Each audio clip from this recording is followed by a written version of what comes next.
I'm sick and tired of being sick and tired. You know, they are ran through there. And as the question, it was the fact that she got off her ass to go get birth control is when I was like, this book has to be penned, and it was. 16 Candles, The Breakfast Club, Pretty in Pink, That 70s Show, naming more old things so you, I don't know, catch my drift. This book gives all those vibes, you know, a classic coming of age amongst white teens going through the motions of first love and first time and a lot of serious topics like safe sex and depression and self-harm and suicide. It goes by really fast because the book is short and there's a lot packed into it. So let's just get into it. I just finished reading Reverie by Judy Blume because this is coming out soon, and I'm starting a new series where I compare the books to the adaptations, because why not? Because I can. And I had absolutely no idea what this show is going to be about. I still haven't seen the trailer, but the minute I saw it was an adaptation from a book, I was like, oh, well, that's right up my alley.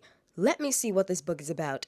And then, as I was looking up the book, I was thinking, I definitely do not have this book in my home library, so let's just Google to see what it was. And then I found it. Funny enough, this was a book that Simon & Schuster had sent me a long time ago. So thank you, Simon & Schuster, for allowing me to make this video. And thank you for the book. Forever by Judy Blume. Let's chat about it. When I saw the trailer come out, I wasn't really paying attention to the trailer. I think I saw it, scrolling through threads and the sound was off.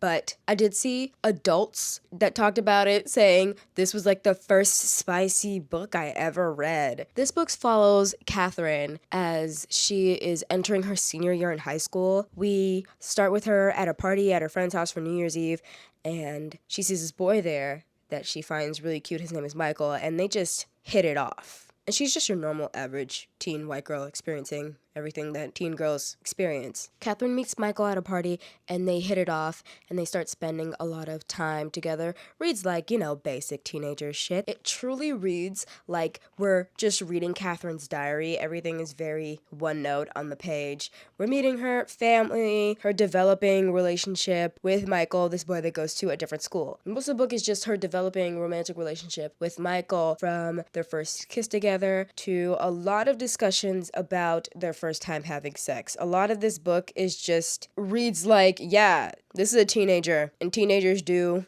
have sex. So what is she going to do if not have sex with her boyfriend? And it just reads like that. It reads oh, she's a teenager just experiencing life. Because, sorry, I'm so sorry to let you guys know this. Teenagers do have sex. Sorry. So sorry you had to know. I know it's not something everybody wants to think about, but it happens. Okay, it happens, and we talk about it in this book. Now, before you YA shouldn't have smut people try to come for me in this video, that's not what this is. If you read a book with smut, you know how it reads. This does not read like that. It very much reads like if you read a scene in a book where a teenager is describing, I just had my first kiss, that's what it reads like. Except it's the other base, you know? And it's really about Catherine going through the motions of having her first love and how they think they're going to be together forever, and how her parents are like, okay, girl. And how her grandparents are like, we know you're having sex. Okay, just please be safe. Please be safe about it.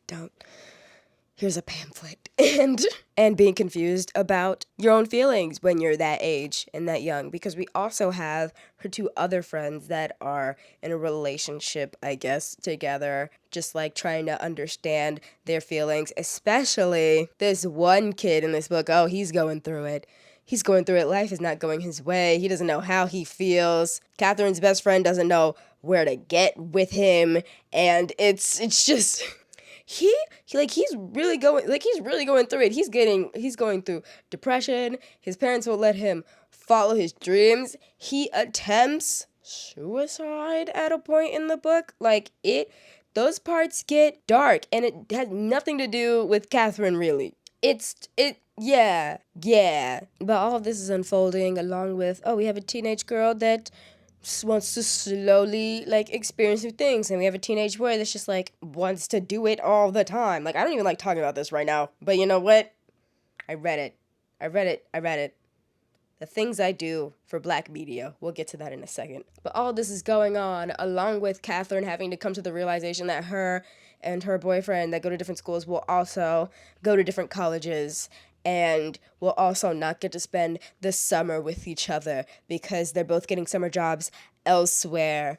And her parents are generally telling her, like, you're going really headfirst into your first ever, like, serious-ish relationship. Like, are you sure you want to do this? And she's very adamant, just like, you two don't know what we're talking about. You don't want me and Michael to be together forever. You don't want it. And they're like, okay, girl, you're going to this summer job anyway. And she's like, but daddy, no. And he's like, yes. So she goes to her summer job. She meets a boy there that she's attracted to, and she can't believe this. Oh my God, she can't believe this.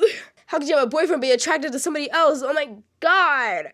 Long story short, she does cheat on her boyfriend with that boy. Trying to be the responsible person she is, she tells her boyfriend, and her boyfriend, rightfully so, gets mad, and they break up, and that's kind of just the end of the book. I read all 200 pages of it, I did. I will say, there is a part in this book, and it's when Catherine goes to Planned Parenthood. She doesn't tell her parents, and she needs to get, birth control. Being a responsible 18-year-old girl, she's like, you know what? Yeah, if I'm gonna do it, I need protection. A condom isn't enough. So she does that. She goes and she gets birth control. And at that point in the book, I sat there and I was like, is this book banned? And lo and behold, it is. And it wasn't even the sex scenes that made me sit there and ask the question. It was the fact that she got off her ass to go get birth control is when I was like, this book has to be banned, and it was.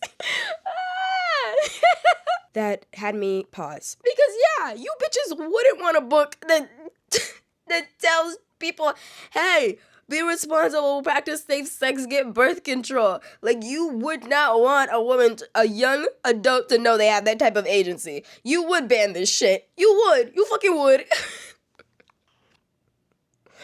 Oh my God. Usually when I read a book where there's a characters that are like around 16 to 18 and they do talk about those things like sex, it's always like alluded to, or it does do a fade to black.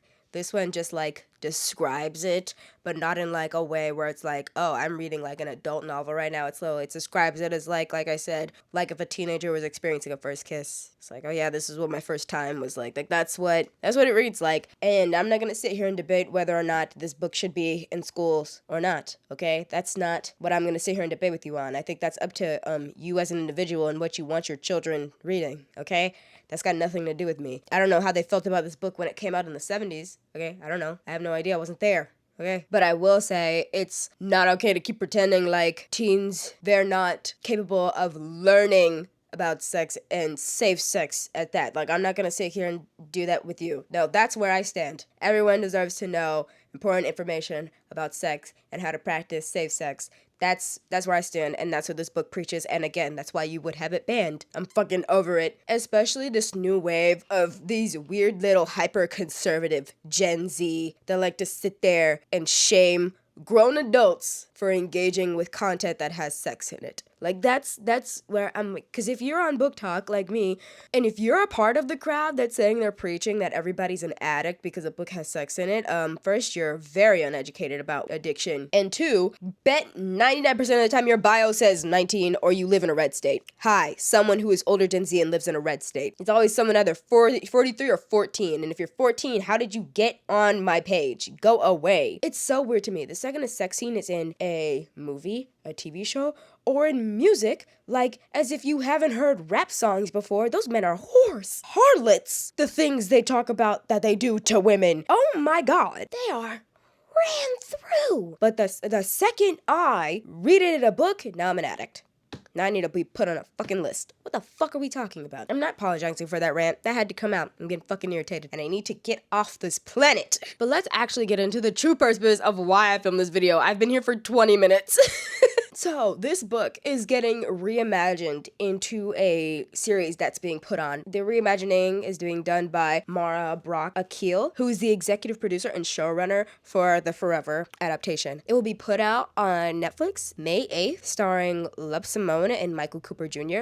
I've seen Love Simone before. I've seen Michael Cooper Jr. before. I'm so excited to watch them in this. But I do have to be honest, it does kind of upset me. Obviously, we're getting black people being put in more stuff, and I love seeing black people in things. I love seeing black people do anything good. But also, this book is from a white author with white characters, and it makes me sad that I don't get to see more book-to-screen adaptations from black books, you know? Well, then stop blackwashing every piece of media. This is not for you. If that's what just went through your head, the video's not for you. Log off! That's just something that just, like, really bums me out. Every time I see a project get canceled that has a black lead in it, it's like half the time I'm getting excited that there's a black lead in something, and the other half the time I'm getting sad because you've canceled a show before it ever even reached finished production. Like, you've canceled a show that was in development, and we know why. We all know why. Or you just don't care about the black shows that are being put in development. Take, for example,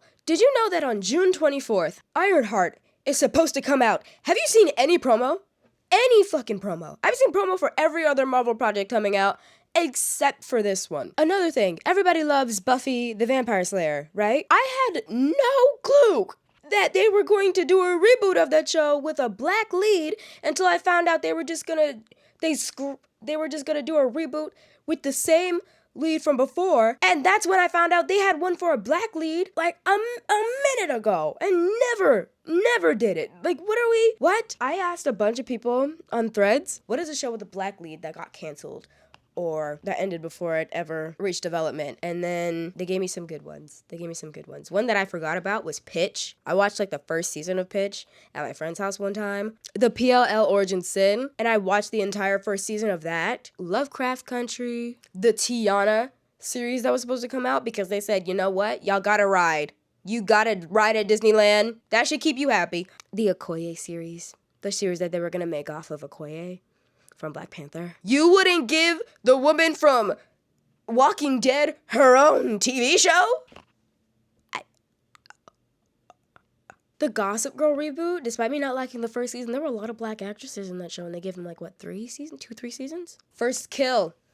Also, they just said, but then Netflix doesn't like lesbians anyway, so that doesn't shock me. Even Marseille Martin, the youngest producer in history, got her show canceled. We get it. Y'all don't like black people. We get it. Like, I get it, but also, I hate it. It's just, I'm sick and tired of being sick and tired, you know? There's even black books that have been bought, like the rights have been bought. Are they ever gonna get produced? Who fucking knows? I mean, I guess the only updates I ever get now are from Kennedy Ryan, because her books are being adapted, and it's something I know the Hoop series is for sure, and I think also the Skyline series, which the next book for the Skyline series is coming out later this month, if you want to get into that. And last week in my other video, I was talking a lot about how children today don't have a lot of media for themselves, or they're losing media for themselves. At least from the outside, Disney Channel looks like it's in shambles if it's not animated. Screw you. You know. But you know what? I want to get into some black books that I want to see adapted into a series. Obviously, starting off number 1, the Legendborn series. And I know the rights have been bought. I don't know any details about whether if it's going to get in production in the next few years or not, but it's going to be so easy to do because the whole cast is white anyway. Like, y'all are going to love that. Y'all are going to eat that up. There's very little black people in this. Everybody else is white. It's going to be so easy. You're going to be so happy to do this. You'll be so happy to put this in production. So just get it over with. Right? We have a black girl that unfortunately is tied up with Arthurian legend at a PWI. You know how many white people you can put in this? Just do it. Just put them in it. Just make it already. Just make it. I don't know. Another book screen adaptation I have. I love the book The Witchery by S. Isabel. Here's the second book, Shadow Coven. Basically, we have this coven of girls, and they go to the school for witches in this very like smallish town. Like, I love the vibes. The vibes are very much giving Halloween Town if you're in the other universe, you know, kind of just like a little bit.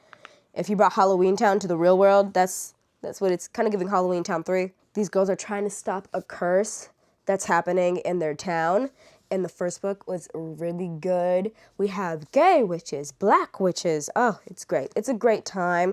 Highly recommend this book series.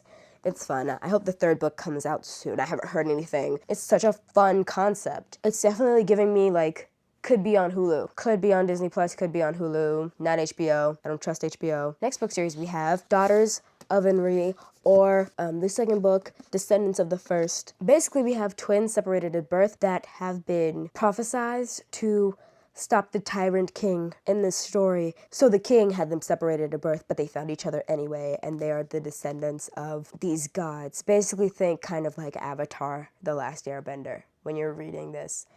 You also have like a found family of friends that also have their own elemental powers. The third book in this series, I don't know where it's happening. I don't know where it's going to be. Okay? I don't know. I hope soon, but the author has been on hiatus for a minute. Rennie K. Amayo, I miss you, girl.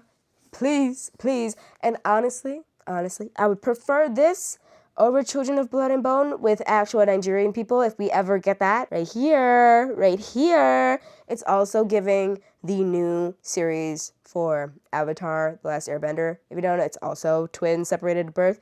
But in this case, one twin is evil and the other twin is good. These two books. We have about two black princesses finding love. Give it to me now. Roaming Holiday by Marina Hill is very much giving Princess Diaries 2. If you love you some Princess Diaries 2 and Hathaway, this is where we're at. We have our main character who doesn't know that she's a princess, finds out way too late in life, and now she has to be queen of this small kingdom, and this is her bodyguard. And you know where it goes from there. We have another princess who falls in love with the castle gardener. It was very cute. Perfectly Candid by J.S. Jasper. Absolute slay. Give me a mini-series now, okay? I'm still stuck on Queen Charlotte, and I will never not be stuck on Queen Charlotte. That will stay in my brain forever. On the cute YA love train, we have Love Radio and Finding Jupiter. These are probably two of my favorite black YA books ever. Finding Jupiter, we have Jupiter and Orion. They meet at a roller rink, and Orion is immediately obsessed with this cute black girl with pink braids. And it's a summer love. Okay, their love develops over the summer. It's very adorable, but then it gets a little bit dark. There's a secret between them that pulls them together, but also draws them away. And I won't spoil it for you. But the inside of it has like art and also poems. It's like some art and poems in it as well. It was a very adorable read. I love this book so much.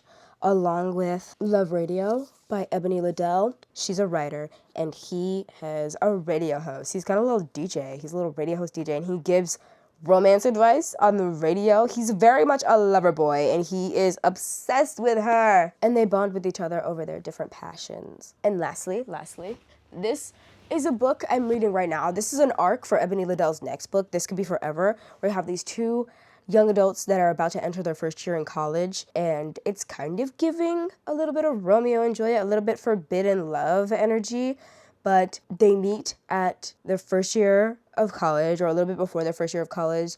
Our main character, Deja, she is into chemistry. She has her own business. She's making skincare. She's very successful. That's her whole thing, is making skincare from plants. Then we have our main guy, Raj, whose dream is to become a tattoo artist. He loves art, but his parents want him to just study engineering and then go into an arranged marriage that they pick or whatever. Basically, they have his life planned out for him, but he loves Deja. And I'm just getting into this arc.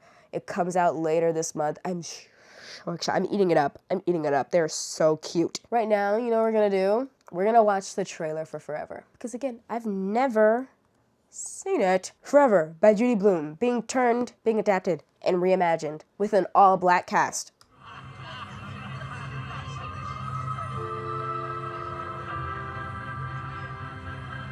Okay, we're at the party. You have no idea who I am, do you? Okay, they know each other. Oh my god, okay, they know each other. Clark, wow. Why do they know each other? Low-key, I've always had a crush on you. Okay, this is cute. Hey.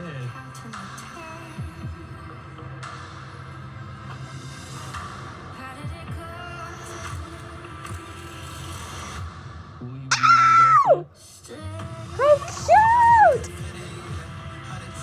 Oh, okay, oh. I really like you. Inspired by a Judy Blume classic. What does that mean? Whoa, what video? What the fuck happened? What the fuck? What the fuck's going on? I want to talk to you about Keisha. I mean, what about her? You've got a lot on your plate, Justin. Should you be dating her right now? What the fuck does that mean?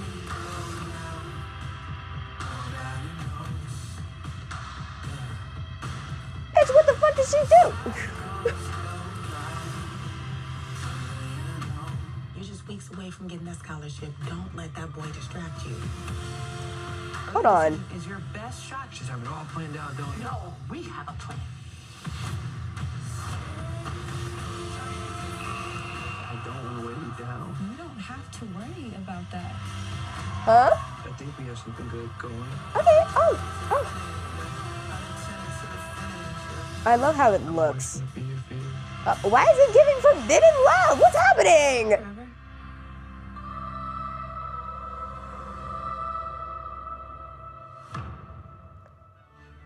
Oh my god. Okay. I did not expect that. I did not expect it to give forbidden love. That's not, it wasn't really forbidden in this. I know in this book, like, we never met his parents. So I love that we're getting, like, another perspective on that, because this is just, like, a one POV, one-off book. Oh, but this whole, like, oh, like, what has she done? What did she do? She's so boring in this. She's so boring in this. Keisha, what did you do, girl? But, like, do you even want to be in a relationship right now? Are you serious? Like, you're about to go to, like, what is it? Like, how? What is the drama? What is the tea? Give me the tea. I'm excited. I'm so excited. Okay. You guys, I'm very excited to watch this, okay? And I need you to know something right now. Over on my bindery page, if you didn't know, I have a bindery. I have a whole video about talking about my bindery page. I'm going to be doing book to screen adaptations. I'll post the edited clips over here, but the full reaction clips are going to be over on my bindery page. So if you want to get into that, if that's something you're into, because I'm also into that. I love, like, reaction video things. That's just like my little quirk. But if that's something you're into, I'll have unedited reaction clips over on my bindery page.